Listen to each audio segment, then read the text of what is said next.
चलिए, हेलो बउआ, केसरिया competition class में आपका स्वागत है। और हम आ गए हैं आपके टेस्ट सीरीज़ को लेके। ग्रुप डी का जो स्पेशल साइंस का टेस्ट सीरीज चल रहा है, इसमें थोड़ा सा परिवर्तन हुआ है कि इसमें 25 क्वेश्चन ही डाला गया है और हर दिन 25 क्वेश्चन ही इस पर रहेगा।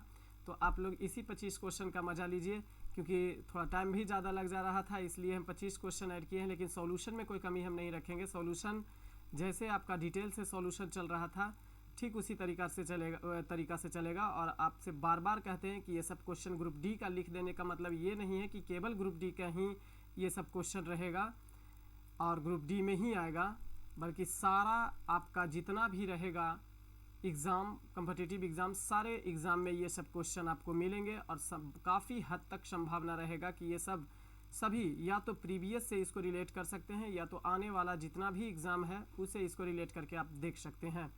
तो चलिए, आज फिर से हमारा मोटिव है, हमारी परिस्थिति ही हमारा मोटिवेशन है।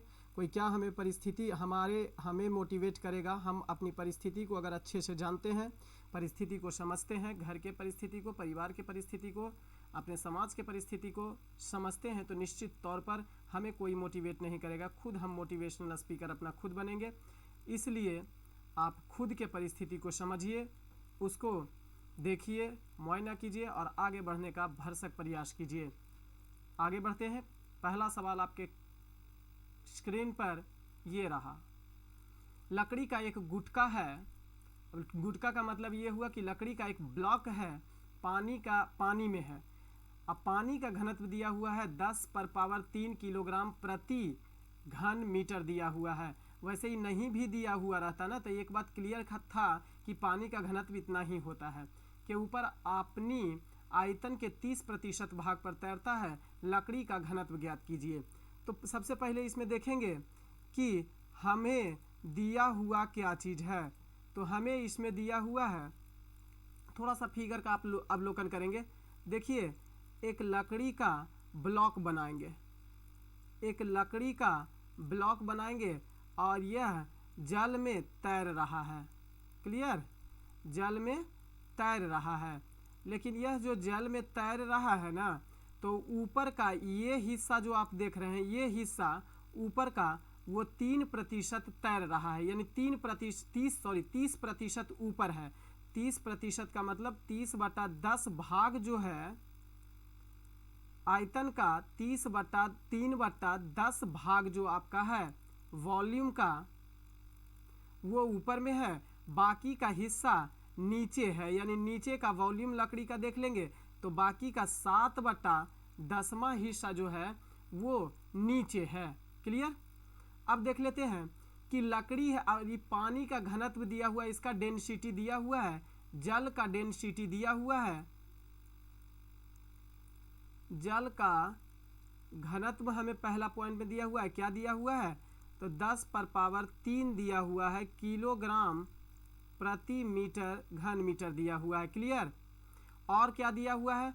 तो हमारे लकड़ी के ब्लॉक का तैरता हुआ आयतन, यानी लकड़ी का, पहले देखेंगे कि लकड़ी का कुल आयतन कितना दिया हुआ है, भी हम मान लेते हैं कुल आयतन, जिसमें से ऊपरी हिस्सा, लकड़ी का ऊपरी हिस्सा का आयतन कितना है, ऊपरी हिस्सा का आयतन बराबर कितना है, 3/10 है। क्लियर? 3/10 भी कह सकते हैं। और निचले जो जल की सतह में नीचे जो है डूबा हुआ,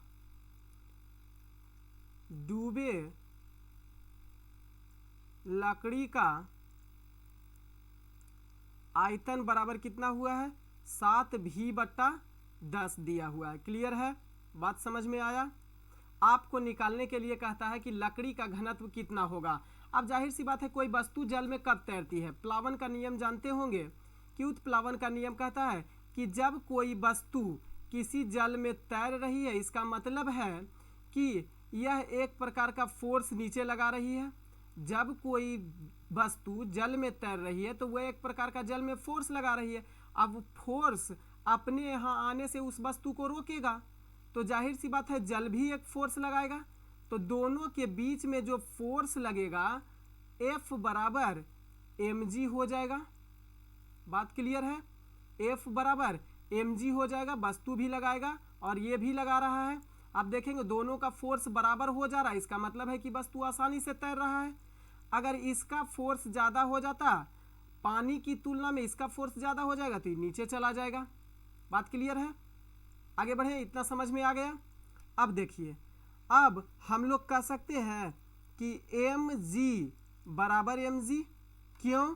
क्योंकि जल के सतह पर जो ऊपर में लकड़ी का जो फोर्स है वह नीचे में है, दोनों का mg बराबर ही लगेगा, तभी तो लकड़ी तैर रहा है। क्लियर? अब देखेंगे m बराबर क्या होता है, तो m बराबर होता है मास इजकल टू घनत्व गुना आयतन होता है। क्लियर? मास बराबर घनत्व गुना आयतन होता है।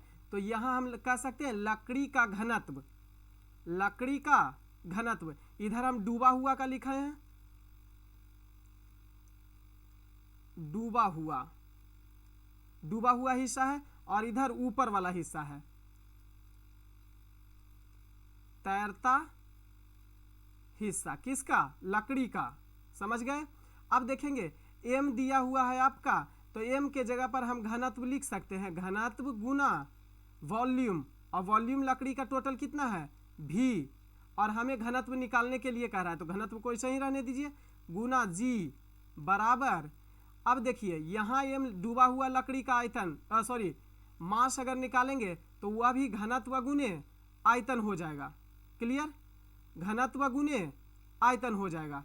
तो इसका घनत्व निकालेंगे जो लकड़ी डूबा हुआ है, डूबे हुए लकड़ी का घनत्व। तो डूबे हुए लकड़ी का घनत्व निकालने के लिए हम क्या करेंगे, उसमें घनत्व गुने आयतन है, तो जल का आयतन तो दिया हुआ है 1000। क्लियर है? जल का घनत्व 1000 दिया हुआ है आपको, और नीचे जो डूबा हुआ है उसका आयतन भी दिया हुआ है। क्लियर? नीचे जो डूबा हुआ है 7v/10। क्लियर? अगुना g। क्लियर है? बात समझ गए? जल का आयतन दिया हुआ है, ये आयतन हो गया आपका, और ये जो है वो वस्तु का नीचे में आयतन, जो बाकी शेष आयतन बच गया है शेष भाग का। क्लियर? इससे काट दीजिए, इसको भी से काट दीजिए, घनत्व बराबर आपका निकल जाएगा क्या, बराबर इसको इससे काट देंगे 700, घनत्व बराबर 700 आपका आ गया। अब 700 को हम कैसे लिखेंगे, 700 को हम लिखने के लिए क्या करेंगे कि हमारा आंसर ये हो जाएगा। क्यों? क्योंकि इसको देखिए, जब जीरो को हटाइएगा, पॉइंट को हटाइएगा नीचे जीरो, यहाँ से एक शून्य कट जाएगा, 2 को बच जाएगा, यानी कि इसको हम 700 कह सकते हैं। क्लियर? तो घनत्व हमारा कितना आ गया, ऑप्शन नंबर सी। और घनत्व को चूंकि किलोग्राम मीटर घन क्यूब में व्यक्त करते हैं। क्लियर? तो आपका आंसर नंबर सी। बढ़े आगे। प्रदूषित पानी के जैविक उपचार का उद्देश्य क्या होता है? अब देखेंगे प्रदूषित पानी के जैविक उपचार के लिए मानदंड बनाया गया है। मानदंड इसके लिए कौन सा संस्था तैयार करता है? CPCB। खूब क्वेश्चन ये पूछता है, क्वेश्चन एकदम छपने वाला है। ये सब क्वेश्चन पूछता है कि इसका फुल फॉर्म क्या होता है। तो सेंट्रल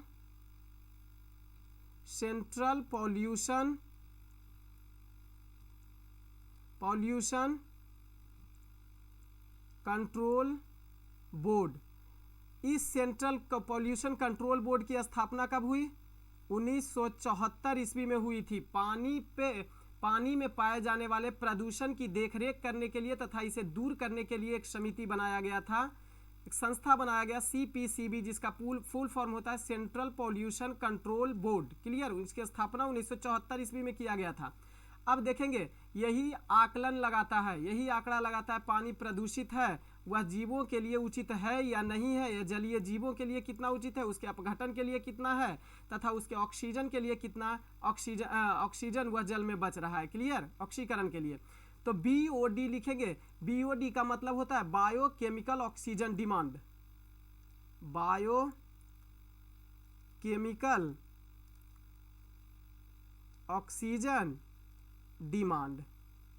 अब बात से स्पष्ट नहीं है, बायोकेमिकल है, इसका मतलब है कि जल में मौजूद वह ऑक्सीजन होगा जो जलीय जीवों के अपघटन की प्रक्रिया के लिए उत्तरदायी होगा। यह बीओडी को क्या लिखेंगे कि बीओडी का मतलब क्या होता है, ऑप्शन 1 में लिख देते हैं कि बीओडी जलीय ऑक्सीजन का वह हिस्सा है जो जलीय जीवों के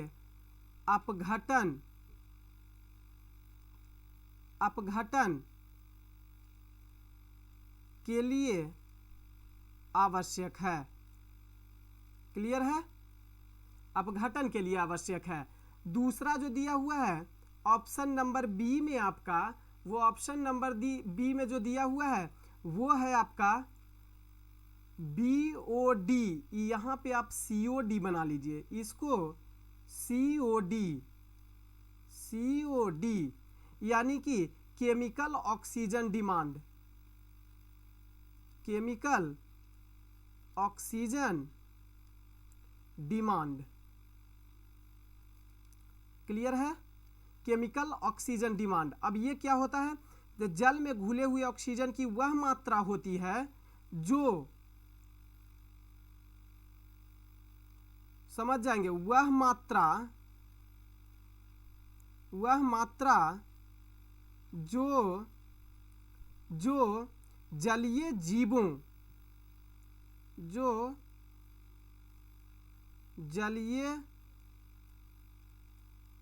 जीवों, अब जलीय जीवों में कौन सा आएगा, इसमें आ जाएगा घुलनशील और अघुलनशील दोनों। घुलनशील तथा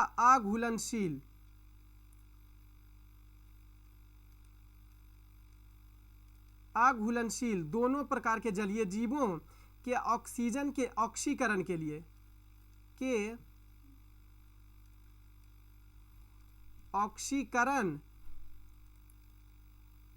लिए आवश्यक ऑक्सीजन होता है। क्लियर? बात समझ में आ गया? ऑक्सीकरण के लिए जरूरी होता है। और एक और होता है, तीसरा ऑप्शन में भी लिख लेंगे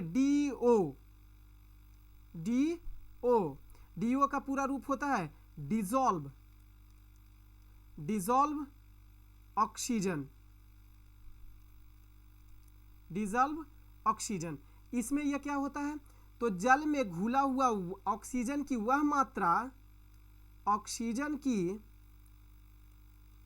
वह मात्रा कहाँ, जल में। क्लियर? जल में ऑक्सीजन की वह मात्रा होती है, जल में ऑक्सीजन की वह मात्रा जो जलीय जीवों के श्वसन के लिए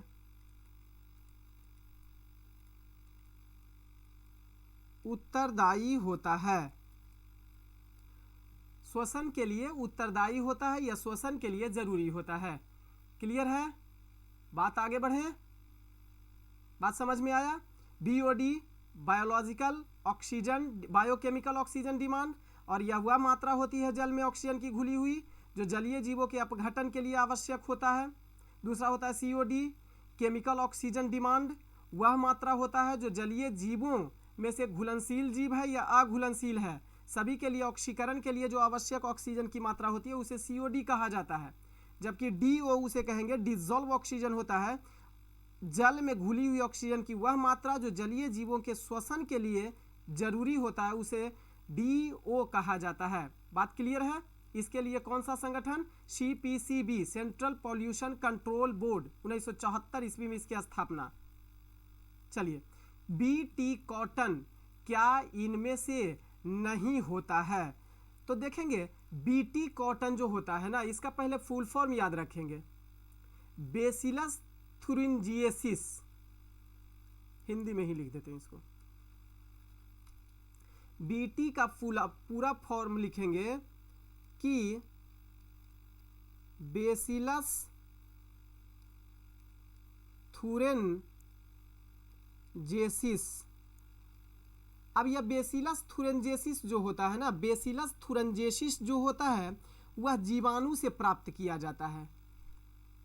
जीवाणु से, यह मिट्टी में पाया जाने वाला, मिट्टी में पाया जाने वाला जीवाणु से निकाला जाता है, से तैयार किया जाता है। बात क्लियर है? तैयार किया जाता है।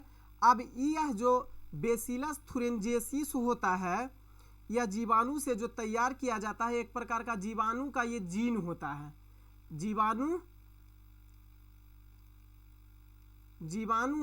जीन होता है, और इस जीन का नाम क्या होता है?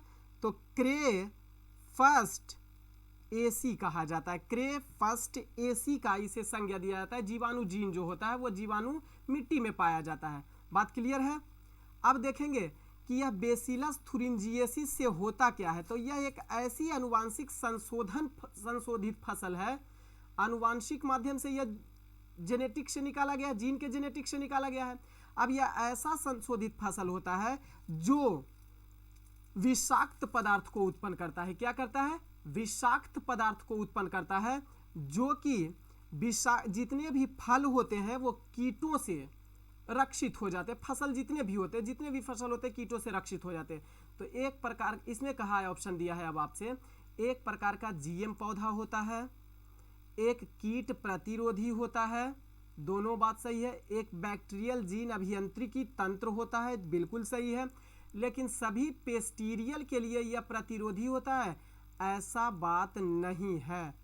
यानी आपका यही बीटी कॉटन के बारे में गलत हो जाएगा। बात क्लियर? समझे? आगे बढ़ें। देखिए ये हमारा बीटी कॉटन है, ये फिगर जो आप देख रहे हैं यही बीटी कॉटन है। चलिए आगे बढ़ते हैं। निम्न में से कौन सा जोड़ा गलत है? रामसर भूमि वायु प्रदूषण के लिए है? रामसर भूमि वायु प्रदूषण के लिए नहीं होती है। रामसर सभा का सम्मेलन का आयोजन जो किया गया था 1971 ईस्वी में किया गया था। ईरान 1971 ईस्वी में ईरान का शहर रामसर में यह सम्मेलन का आयोजन 1971 ईस्वी में किया गया था, जिसमें दुनिया के सभी आर्द्र भूमि स्थल की पहचान करना होता है। क्लियर है? तो ये आर्द्र भूमि की पहचान करने के लिए जरूरी होता है। विश्व में सबसे ज्यादा आर्द्र भूमि प्रदेश, याद रखेंगे, विश्व में सबसे ज्यादा आर्द्र भूमि प्रदेश वाला देश जो है वह है ब्रिटेन। विश्व का सबसे ज्यादा आर्द्र भूमि वाला देश यूके है। कौन है? यूके है। अब भारत की स्थिति आर्द्र भूमि के आधार पर देख लिया जाए तो भारत में कुल 54, वर्तमान समय के अनुसार 54 आर्द्र भूमि प्रदेश है। भारत में कुल 54 आर्द्र भूमि स्थल है। वर्तमान समय में ही, अभी हाल ही में 4-5 दिन पहले इसकी संख्या 49 थी, लेकिन वर्तमान समय में इसकी 5 नए, इसको भी ध्यान रखेंगे, 5 नए आर्द्र 5 नए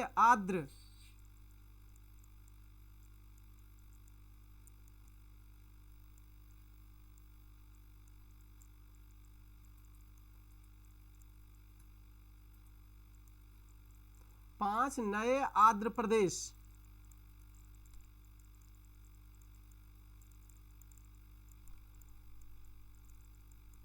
आर्द्र भूमि, नया नया आर्द्र भूमि जो बना है वह तमिलनाडु में, तमिलनाडु में तीन आर्द्र भूमि प्रदेश को बनाया गया है। अब तीनों आर्द्र भूमि को याद रखेंगे, करिकली, बस एक ही नाम याद रखिएगा, करिकली, पिंचवरम तथा पल्लीकरनई,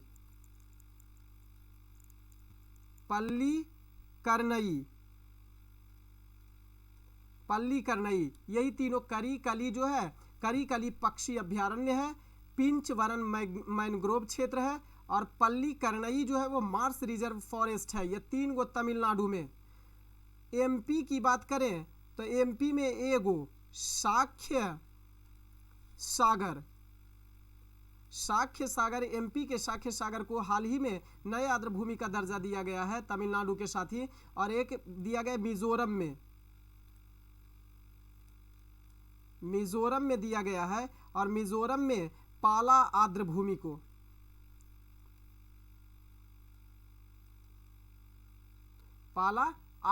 को, नए आर्द्र भूमि का दर्जा दिया गया था। नवीनतम के अनुसार कुल आर्द्र भूमि प्रदेश 54 हो गया है। क्लियर, आगे बढ़े। अब थोड़ा सा देख लेंगे क्योटो प्रोटोकॉल क्या है। Kyoto protocol green house gas को उत्सर्जन को रोकने के लिए, विकसित जितना भी देश था तो ग्रीन हाउस गैसों के उत्सर्जन को रोकने के लिए, ग्रीन हाउस गैस के उत्सर्जन को रोकने के लिए यानी जलवायु परिवर्तन के लिए एक जापान के क्योटो शहर में 1997 ईस्वी में, कितना में, 1997 ईस्वी में एक सम्मेलन का आयोजन किया गया था जिसमें कहा गया था कि ग्रीन हाउस गैस का उत्सर्जन कम किया जाना चाहिए। तो जलवायु परिवर्तन से संबंधित मॉन्ट्रियल प्रोटोकॉल देख लेंगे। तो मॉन्ट्रियल प्रोटोकॉल का गठन जो हुआ था 16 सितंबर, ध्यान रखेंगे 16 सितंबर 1987 ईस्वी को मॉन्ट्रियल प्रोटोकॉल हुआ था, मॉन्ट्रियल प्रोटोकॉल हुआ था। जबकि रियो सभा, अच्छा मॉन्ट्रियल प्रोटोकॉल ओजोन संरक्षण से है, जबकि रियो सभा का आयोजन जो हुआ था वो धारणीय विकास से संबंधित है। रियो सम्मेलन जो है उसका गठन 1992 ईस्वी में इस सम्मेलन का आयोजन किया गया था, जो जो पर्यावरण प्रदूषण से संबंधित है, धारणीय अवधारणा के विकास पर आधारित है। बात क्लियर है। 16 सितंबर को मॉन्ट्रियल प्रोटोकॉल हुआ था, जिसके कारण से ही प्रत्येक साल 16 सितंबर को ओजोन परत संरक्षण दिवस के रूप में भी मनाया जाता है। बढ़े आगे, देख लीजिए ये रामसर, पांचों रामसर है, पिंचवरम है, साक्ष्य सागर है, पल्लीकरनई है, पाला है मिजोरम में, और लास्ट में जो है वह है करिकली बर्ड यानी पक्षी अभ्यारण्य। बढ़े आगे। एक प्रकाश की किरण वायु से होकर एक द्रव्य से गुजर रही है तो 15 डिग्री से विचलित हो जाती है। आप देख लीजिए, थोड़ा सा फिगर बना लेते हैं। कह रहा है कि एक प्रकाश किरण है जो देखिए आपतन कोण का मान है दिया हुआ, यानी आई का मान दिया हुआ, आई का मान कितना दिया हुआ है 60 डिग्री, लेकिन यह जब माध्यम दूसरे में प्रवेश कर जाती है तो 15 डिग्री से यह विचलित हो जाती है, 15 डिग्री से विचलित हो जाती है। पहले था 60 डिग्री, 15 डिग्री से विचलित हो गया तो शेष बच गया 45 डिग्री। बात क्लियर है, समझ गए। आई बराबर इतना हो गया, और आर बराबर अगर देखेंगे साइन आर बराबर निकल जाएगा 60 माइनस 15 विचलित हो गया तो बच गया 45। अब हम लोग जानते हैं कि क्वेश्चन कहता है अपवर्तनांक, तो अपवर्तनांक बराबर होता है साइन आई बटा साइन आर, साइन आई बटा साइन आर। अब देखेंगे साइन आई का मान 60 डिग्री दिया हुआ है तो साइन 60 डिग्री बटा साइन आर का मान कितना दिया हुआ है 45, तो साइन 45 डिग्री मान रख देंगे। साइन 60 डिग्री का मान कितना होता है भाई, तो √3 बट्टा 2, और साइन 45 डिग्री का मान 1/√2। बात क्लियर है। बढ़े आगे, रूट 3/2 गुना रूट 2/1 हो जाएगा। अब देखेंगे इससे जब इसको हम काटेंगे तो किस रूप में हम करके काट सकते हैं। देखिए रूट 3 बट्टा इसको हम रूट 2 गुने रूट 2 लिख सकते हैं गुना रूट 2/1, इससे इसको काट दीजिए, क्या आ गया मान, रूट 3/√2। क्लियर है, रूट 3 यहाँ इसको काट के रूट 3/√2 आपका आंसर हो जाएगा। क्लियर। चलिए, कहता प्राथमिक रंग क्या होता है, तो वे रंग जो अन्य रंगों के मिश्रण से उत्पन्न ही नहीं किया जा सकता है। रंग तो 3 ही प्रकार का होता है ना, एक प्राइमरी कलर होता है, दूसरा सेकेंडरी कलर होता है, और तीसरा जो होता है वो कंप्लीमेंट्री कलर होता है। प्राइमरी कलर देख लेते हैं तो रेड, ब्लू और ग्रीन होता है। रेड, ब्लू और ग्रीन होता है। रेड और ब्लू ये तीनों प्राइमरी कलर है। क्लियर है, लाल, नीला और हरा तीनों प्राइमरी कलर है, और दो प्राइमरी कलर जब मिलता है तो एगो सेकेंडरी कलर बनता है। तो रेड और ब्लू जब मिलता है तब मैजेंटा बनता है। क्लियर, ब्लू और ग्रीन मिलता है तो पीकॉक ब्लू बनता है। क्लियर, और जब रेड और ग्रीन मिलता है तो येलो रंग बनता है। यह तीनों जो बाद वाला है मैजेंटा, पीकॉक ब्लू और येलो जो है वह सेकेंडरी कलर के अंतर्गत शामिल किया जाता है, जबकि तीनों प्राइमरी कलर अगर मिलेगा तो वाइट कलर का निर्माण कर देता है। क्लियर, और जब एक वो प्राइमरी कलर और एक सेकेंडरी कलर मिल जाता है, जैसे रेड और पीकॉक ब्लू, ये दोनों जब आपस में मिलता है ना, दोनों जब आपस में मिलता है तो वाइट कलर बना देता है। देखिए आर के सामने में कौन है, पीकॉक ब्लू, ये दोनों जब मिलेगा तो वाइट कलर बना देगा। और जब दो रंग के मिलने से वाइट रंग का निर्माण हो जाता है उसी को कंप्लीमेंट्री यानी पूरक कलर कहा जाता है। पूरा हो गया कलर, क्या हो गया, पूरा हो गया, तो उसे पूरक कलर कहा जाता है। तो रेड का पूरक कौन होगा, पीकॉक ब्लू। कभी कभी क्वेश्चन ये भी पूछ देता है कि लाल रंग का कंप्लीमेंट्री कौन होता है, या लाल रंग का पूरक रंग कौन होता है, पीकॉक ब्लू। ग्रीन का कौन हो जाएगा पूरक, मैजेंटा, जबकि ब्लू का पूरक कौन हो जाएगा, येलो हो जाएगा। या उल्टा भी पूछ सकता है, येलो का पूरक कौन, ब्लू, क्योंकि इन दोनों के रंगों के मिलने, जिन दो रंगों के मिलने से व्हाइट रंग बन रहा है तो एक दूसरे का पूरक हो जाता है। बात क्लियर है। तो प्राथमिक रंग वे रंग होते हैं जो किसी के मिलने से नहीं उत्पन्न किया जा सकता। आगे है 100 डिग्री सेल्सियस पर उदासीन विलयन का पीएच मान। अब देखिए एक बात को स्पष्ट है, इसको बनाते समय एक बात का ध्यान दीजिएगा कि जो 100 डिग्री दिया हुआ है ना, वो आपको भ्रमित करने के लिए है, वो आपको बौखाने के लिए दिया हुआ है। क्लियर, एक्चुअली में इसका कोई है नहीं कुछ। उदासीन विलयन जैसी आपको कह रहा है तो उदासीन विलयन का पीएच मान हम लोग को पता है कि 7 होता है। अगर यह क्षारीय होता तो 7 से ऊपर होता, अम्लीय होता तो 7 से कम होता है पीएच वैल्यू। क्लियर, तो ये 100 डिग्री दे के भ्रमित करना चाह रहा था। आप उदासीन पे ध्यान दीजिए कि उदासीन विलयन है तो पीएच मान 7 हो जाएगा। आगे बढ़े, चलिए जिमी वेल्स और लैरी सेंगर किससे संबंधित हैं, तो जिमी वेल्स और लैरी सेंगर जो है वह विकिपीडिया। अब विकिपीडिया की स्थापना इन्होंने 15 जनवरी 2001 को किया था। जिमी वेल्स और लैरी सेंगर ने 15 जनवरी 2001 को विकिपीडिया की स्थापना किया था। आगे है 1111 बाइनरी का मान कितना होगा, तो बाइनरी निकालने के लिए हम लोग क्या करते हैं, 1111, 4 अंकों का बाइनरी निकालने के लिए कह रहा है तो 2 कर दीजिए। अब देखिए पहला अंक ये दिया हुआ है, आपका पहला 1 दिया हुआ है तो 2 बाइनरी निकालने के लिए कहता है। इसके बाद कई अंक है, 1, 2 और 3, तो इस पर पावर 3 कर दीजिए, प्लस ये फिर दूसरा का लिखिएगा 2, फिर इसके बाद कई अंक, 2 अंक तो पावर 2, फिर प्लस इसके बाद कई अंक, 1 अंक तो 2 पर पावर 1, फिर 2 पर पावर 0। अब नहीं है तो 0 उसका मान दे देंगे। अब कर लीजिए 2 दूना 4 दूना 8 प्लस 2 दूना 4 अब प्लस 2 अब प्लस 1। क्लियर है, 8 4 12 3 15 आ गया। तो क्या इसको हम लिख सकते हैं 2 पर पावर 4 माइनस 1। आपका आंसर सी हो जाएगा।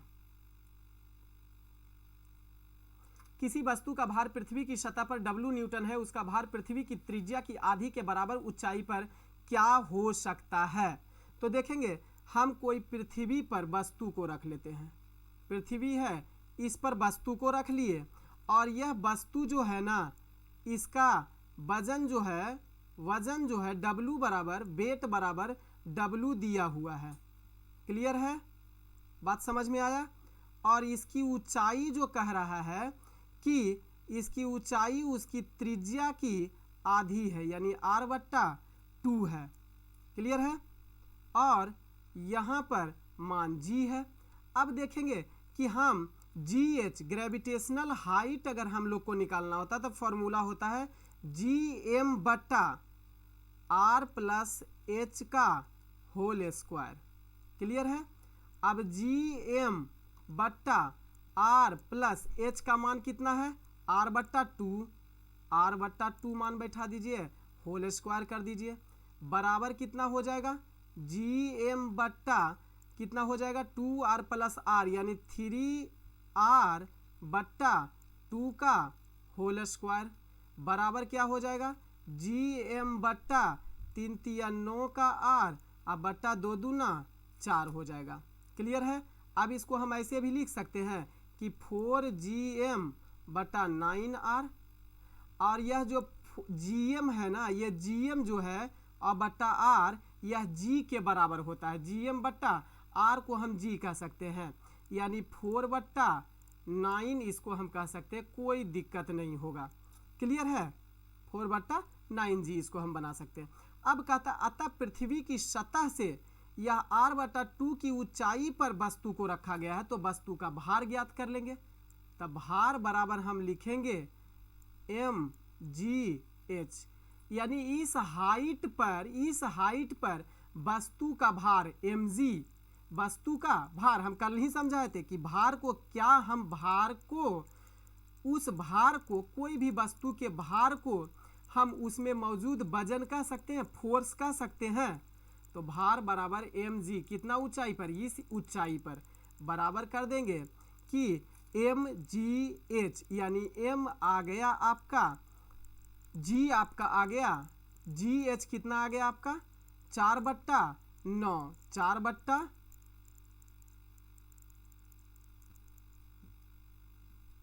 4/9। क्लियर है।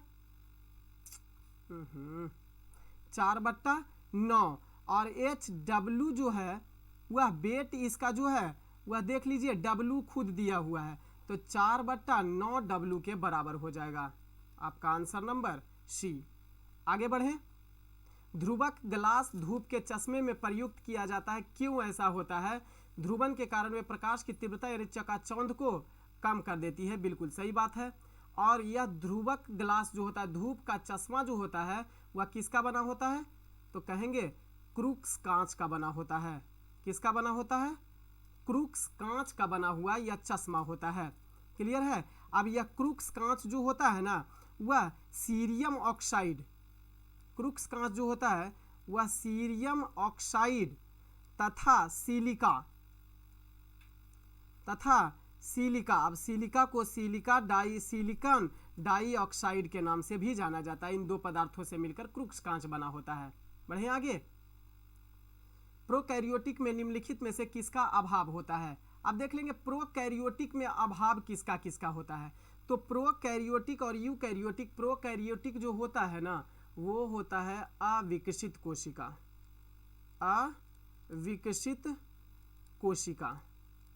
जबकि यूकैरियोटिक जो होता है वो विकसित कोशिका होता है। तो प्रोकैरियोटिक में जो अनुपस्थित होता है वो माइटोकॉन्ड्रिया अनुपस्थित होता है, गोल्जी बॉडी नहीं पाया जाता, अनुपस्थित होता है, लाइसोसोम नहीं पाया जाता है, क्लोरोप्लास्ट नहीं पाया जाता है। इसके अलावा वैक्यूल्स का मतलब होता है रिक्तिका, पादप और जंतु दोनों में पाया जाता है लेकिन प्रोकैरियोटिक में नहीं पाया जाता है। कहेंगे प्रोकैरियोटिक के अंतर्गत कौन कौन से जीव को शामिल किया जाएगा, प्रोकैरियोटिक के अंतर्गत जो जीव शामिल होगा वह जीवाणु नील हरित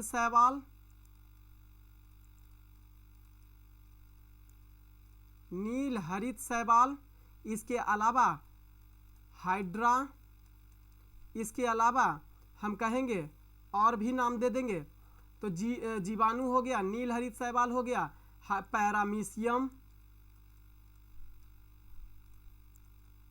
पैरामीशियम सभी को शामिल किया जाता है। क्लियर है। प्रोकैरियोटिक एक अविकसित कोशिका होता है जिसमें mitochondria, Golgi body, lysosome, chloroplast और वैक्यूल्स नहीं पाया जाता है। इसके अलावा एक और लिख लेंगे, इंडोप्लाज्मिक रेटिक्यूलम भी इसमें अनुपस्थित होता है। देख लीजिए, ये प्रोकैरियोटिक सेल है।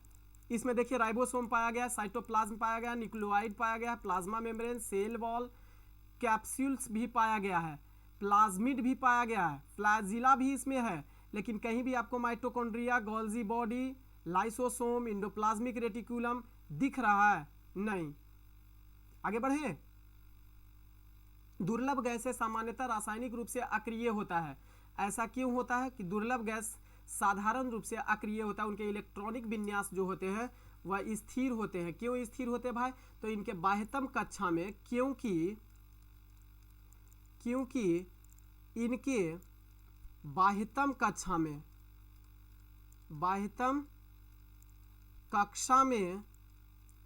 इनके बाह्यतम कक्षा में 8 इलेक्ट्रॉन भरे होते हैं। क्लियर, भरे होते हैं। इसलिए यह किसी दूसरे तत्वों के साथ संबंध नहीं बनाता है, संजोग नहीं बना पाता है। अतः यह फुलफिल होता है और रासायनिक क्रिया में ऐसे तत्व भाग नहीं लेते हैं जो अक्रिय गैस। इसका एक अपवाद भी है। इसका एक अपवाद क्या है? तो इसका अपवाद है हीलियम। हीलियम इसका अपवाद होता है। बढ़े आगे। एक साबुन के बुलबुले को ऋण आवेश दिया जाता है तो इसकी त्रिज्या क्या हो जाएगी? जब कोई साबुन के बुलबुले पर ऋण आवेश दिया जाता है तो क्या होता है? देखेंगे, इसकी त्रिज्या इतना थी R1। अब इस पर जब ऋण आवेश दे दीजिएगा, ऋण आवेश दे देंगे हम इस पर, तो क्या होगा? इधर इससे एक दूसरी की ओर प्रतिकर्षित करेगा। तो प्रतिकर्षित करेगा तो ये क्या होगा? यह फैलेगा, परिधीय रूप से यह ऊपर की ओर फैलेगा। क्लियर है। तो इसकी त्रिज्या में क्या हो जाएगी? फैल के इतना बड़ा हो जाएगा, तो वृद्धि हो जाएगी। क्लियर है। आगे बढ़ेगी।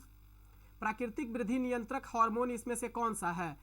वृद्धि नियंत्रक हार्मोन के अंतर्गत इंडोल एसिटिक एसिड IAA या इसी को कहा जाता है ऑक्सिन्स हार्मोन। ऑक्सिन्स हार्मोन कहा जाता है। इस ऑक्सिन्स हार्मोन की खोज 1880 ईस्वी में डार्विन नामक विद्वान के द्वारा किया गया था। यह एक प्रकार का पादप हार्मोन होता है। कौन सा होता है? पादप हार्मोन होता है तथा यह वृद्धि को रोकने का काम करता है, जिसके कारण से यह पौधे के शीर्ष अवस्था में पाया जाता है। अतः यह शीर्षस्थ को बना देता है। यह फलों के विलगन को रोकता है, फलों को चूने से रोक देने का काम करता है। इसके उपस्थिति के कारण, इंडोल एसिटिक एसिड की उपस्थिति के कारण पार्थेनोक्रैपी फ्रूट का निर्माण होता है। क्लियर। आगे बढ़ेंगे। चलिए, मनुष्य के किस वर्ष पहली बार चांद पर कदम रखा था? पहली बार 19 जुलाई 1969 ईस्वी को नील आर्मस्ट्रॉन्ग और डच एल्ड्रिन नामक विद्वान ने अपोलो 11 नामक अंतरिक्ष यान से चंद्रमा पर कदम रखा था। देखेंगे, ये देखिए नील आर्मस्ट्रॉन्ग है, चंद्रमा पर कदम रखे थे। अपोलो 11 यहाँ पर आपका दिया हुआ है, अपोलो 11 अंतरिक्ष यान। बढ़े आगे। कवक विज्ञान क्या होता है? तो कुकुरमुत्ता जो होता है वह एक कवक ही होता है। कवक विज्ञान क्या होता है? तो कहेंगे कि माइकोलॉजी। इसी को हिंदी में कहेंगे तो माइकोलॉजी। लॉजी में कवकों का अध्ययन किया जाता है। कुकुरमुत्ता एक कवक होता है, जबकि फाइकोलॉजी में शैवालों का अध्ययन, शैवाल रहेगा तो फाइकोलॉजी का अध्ययन किया, फाइकोलॉजी में शैवालों का अध्ययन। वायरोलॉजी में वायरस का अध्ययन किया जाता है। और परजीवी जो होता है वह पारासाइटोलॉजी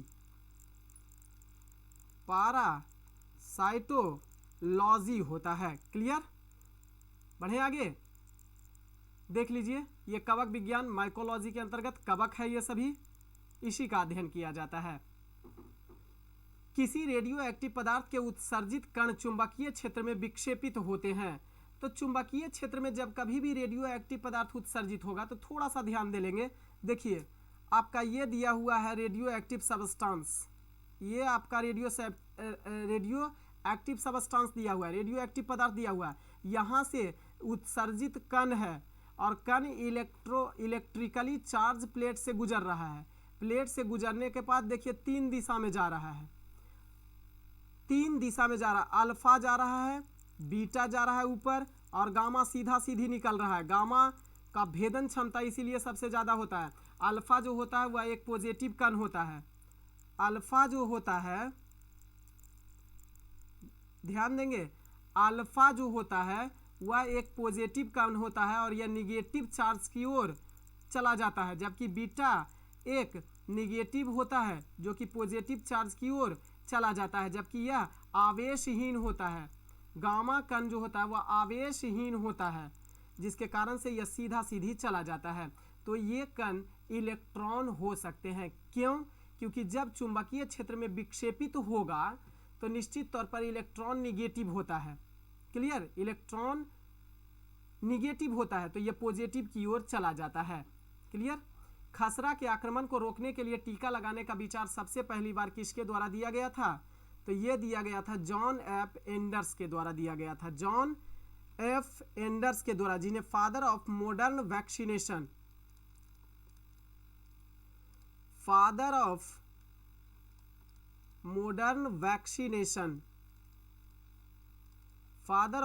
वैक्सीनेशन के नाम से भी इनको जाना जाता है।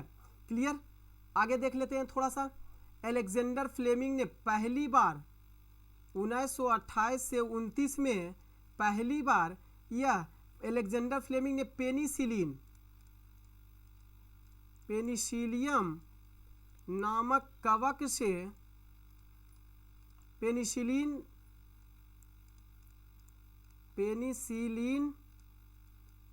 नामक एंटीबायोटिक बनाया था। क्लियर है? एडवर्ड जेनर ने चेचक का टीका बनाया था। इन्हें father of immunology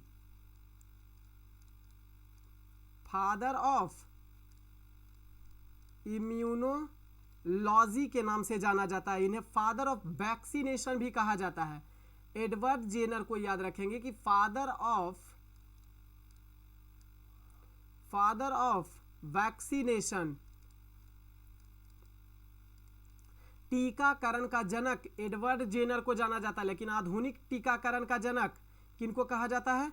John F Anders को जाना जाता है। Rudyard Kipling the jungle book, ये एक राइटर हैं, इंग्लिश राइटर। देखिए, आपका ये रहा खसरा, ये चिकना चिकना ये जो धब्बा देख रहे हैं, लाल लाल का धब्बा, ये पूरा शरीर में हो जाता है, इसे खसरा कहा जाता है। अपोमिक्सिस का अर्थ क्या होता है? तो अपोमिक्सिस का मतलब होता है कि बगैर लिंग जनन एक भ्रूण का निर्माण हो जाता है। बिना, अपोमिक्सिस का हिंदी ही होता है असंग जनन इसे कहा जाता है। अब बगैर लिंग के ही जनन हुए भ्रूण का निर्माण हो जाता है, इसे अपोमिक्सिस के नाम से जाना जाता है। क्लियर है? चलिए आगे बढ़े। इनमें से कौन सा एक जीवाणु रोग है जो पौधे को प्रभावित कर देता है? जीवाणु रोग में इसमें से आ जाता है क्राउन गैल। क्राउन गैल जो होता है वो जीवाणु के द्वारा होने वाला एक प्रकार का रोग होता है। इसको कहा जाता है पौधे का, इस रोग को पौधे का फोड़ा या फुंसी या घाव, पौधे का घाव डिजीज के नाम से भी जाना जाता है। क्लियर। और यह क्राउन गैल जीवाणु के द्वारा होने वाला रोग होता है। मोजेक वायरस होता है। मैल जो मैल होता है वो जनरल कुछ होता नहीं है डिजीज, जबकि छाला जो होता है वह मुंह में पड़ जाने वाला छाला होता है। क्लियर। देख लेंगे, ये आपका क्राउन गैल है। क्राउन गैल फोड़ा फुंसी घाव हो गया पेड़ में, और यह जो देख रहे हैं पीला पत्ती मोजैक हो गया है, रोग वायरस के कारण हो जाता है। और यह छाला जो हमारे मुंह में हो जाने वाला छाला होता है। बढ़े आगे। समरूप वृत्तीय गति में त्वरण की दिशा किसके साथ होती है? तो दिशा के वेग की ओर होती है। दिशा के वेग की दिशा की ओर लंबवत होता है। देख लेते हैं फिगर थोड़ा सा, देख लीजिए। दिशा के वेग से लंबवत होता है। त्वरण जो होता है वेग के लंबवत होता है। फोर्स नीचे लग रहा है, वेलोसिटी ऊपर लग रहा है, और इसके लंबवत ही एक्सेलरेशन होता है। बढ़े आगे। जब दोष 24C का यानी Q दिया हुआ है, आपका Q दिया हुआ है 24 कूलम्ब, आपका विभवांतर दिया हुआ है V बराबर दिया हुआ है 6V, आपको कार्य निकालने के लिए कहता है, यानी W निकालने के लिए आपसे कहता है। तो W बराबर क्या होता है भाई? तो W बराबर होता है Q इंटू V, बराबर क्या हो जाएगा? 24 छक 44 से कितना में हो जाएगा? जूल में हो जाएगा। आंसर क्या हो जाएगा?